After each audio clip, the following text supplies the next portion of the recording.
तर मंडळी, आज आपण बनवणार आहोत मस्त अशी भरली वांगी. त्यासाठी अगदी छोटी छोटी वांगी घ्यायची आहेत, म्हणजे रेसिपी छान होते.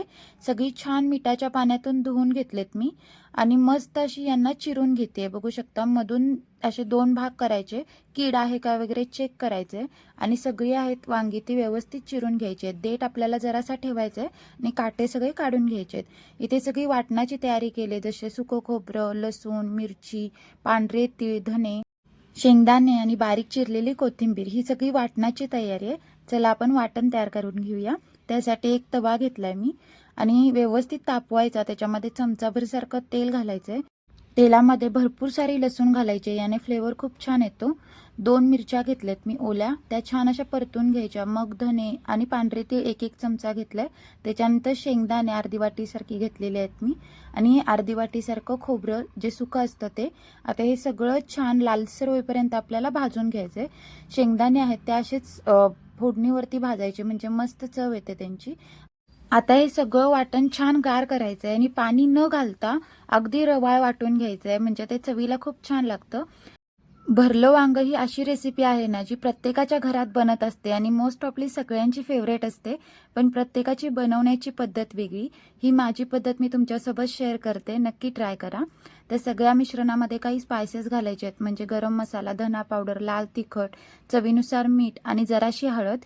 हे सगळं छान मिक्स करून घ्यायचं. सोबतच बारीक चिरलेली कोथिंबीर घालायला विसरू नका, याने फ्लेवर खूप छान येतो. हे सगळं छान मिक्स करून घेतलं ना, एकदा चव घेऊन बघायची, कारण सगळा खेळ ह्या वाटणावरतीच आहे. याची व्यवस्थित चव असेल ना, तर तुम्ही रेसिपी एकदम परफेक्ट बनवू शकता. आणि हे जे वाटण आहे ते तुम्ही फ्रीजमध्ये करून साठवूही शकता. म्हणजे कधी तुम्हाला करायचं झालं तर तुम्ही अगदी आठवडा 2 आठवडा हे वाटण करून ठेवू शकता. आता जे आपण वांगे चिरून घेतले होते ना, त्यांना आतल्या साईडनं जरासं मीठ लावायचं आहे, म्हणजे ती फिकी लागत नाहीत. आणि जेवढं बसेल तेवढं वाटण भरून गच्च यांना असं भरून घ्यायचं आहे. म्हणजे एकदम छान अशी ती भरून होतात वांगी. त्यामुळे जितकं वाटण मावेल ना, तितकं दाबून दाबून आपल्याला भरून घ्यायचं आहे. एक एक करून सगळी वांगी आहेत ती मी ते भरून घेतलेत आणि उरलेला मसाला आहे तो बाजूला ठेवलाय, तो आपण नंतर यूज करणार आहोत. तर सगळी आपली वांगी आहेत ती भरून झालेली आहेत. आपण फोडणी द्यायला घेऊया. तर फोडणीसाठी 2 मोठ्या आकाराचे कांदे आहेत ते मी बारीक चिरून घेतलेत आणि मोठी कढई घेतली, म्हणजे परतायला सोपं होऊन जातं. याच्यामध्ये आता अर्धी पळीसारखं तेल घालायचं आहे. फोडणीला जिरं घालायचं अगदी अर्धा चमचा, बारीक चिरून घेतलेला कांदा.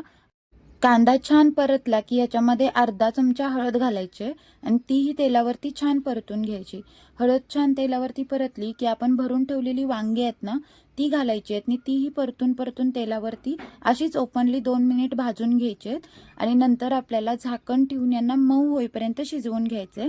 मध्ये मध्ये आपल्याला असं मिक्स करत राहायचं, म्हणजे सगळ्या बाजूनी ती छान अशी भाजली जातात. वांगी छान भाजली की उरलेला जो मसाला होता तो याच्यावरती घालायचा आहे. हलक्या हाताने मिक्स करून घ्यायचा. सगळं छान फोडणीमध्ये मिक्स झालं की वरती एक खोलगट असं ताट ठेवायचंय आणि त्याच्यामध्ये अर्धा ग्लास सारखं पाणी घालायचंय, म्हणजे खालून भाजी लागत नाही. 1-2 मिनिटं झाली की पुन्हा आपल्याला परतून घ्यायचंय आणि जे ताटलीमधले पाणी असतं ना, ते गरम झालेलं असतं. ते गरम पाणीच याच्यामध्ये घालायचंय, गार नाही घालायचं, नाही तर कुकिंग प्रोसेस पूर्ण थांबते आणि चव बिघडते.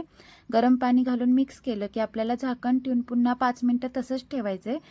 5 मिनिटं झाली होती आणि तुम्ही बघू शकता परफेक्ट अशी भरली वांगी आपली तयार झालेली आहेत. वरून बारीक चिरलेली कोथिंबीर घालायची आणि हलक्या हाताने मिक्स करून घ्यायचं. एकनी एक वांग परफेक्ट असं शिजलं गेलेलं आहे आणि सगळ्या मसाल्याला मस्त असं ऑइल रिलीज झालंय. एकदम परफेक्ट आपलं हे भरलं वांग बनून तयार झालेलं आहे. तुम्ही भाकरीसोबत याला एन्जॉय करू शकता. तर अशाच प्रकारची रेसिपी नक्की ट्राय करा. कशी वाटली मला कमेंट करून सांगा. रेसिपी आवडली तर लाईक करा, शेअर करा आणि अशाच रेसिपीसोबत आपण पुन्हा पुन्हा भेटू. तोपर्यंत खा प्या मजा करा. Bye bye.